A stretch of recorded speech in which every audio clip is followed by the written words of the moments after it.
Тим предводен од координаторот на пратеничката група на ВМРО ДПМН и коалицијата Никола Мицевски во рамки на акцијата "Ова е Македонија за сите" беше во посета на населените места Кадрифаково, Амзабегово и Црнилиште во Свети Николе. Денеска во рамките на акцијата и теренските активности "Ова е Македонија за сите" ја направивме посета заедно со тимот во населените места Кадрифаково, Амзабегово и Црнилиште, на кои што поразговаравме со граѓаните за проблемите кои што ги тиштат и она што представуваат решенија на нив.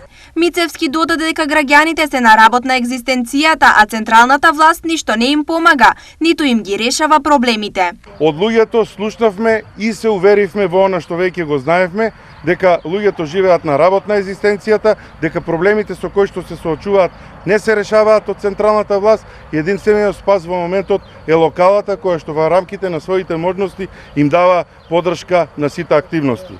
Поразговаравме со граѓаните и се уверивме и ги убедивме дека не сме сите исти, дека ВМРО ДПМН е различен и дека во коалиција со народ. Тој на граѓаните им укажа дека единствениот излез од оваа ситуација се избори. Заедничкото решение е едно и единствено, тоа се избори на кои што ВМРО ДПМН ќе преземе власта и ВМРО ДПМН ќе ја води оваа држава напред кон подобро иднина.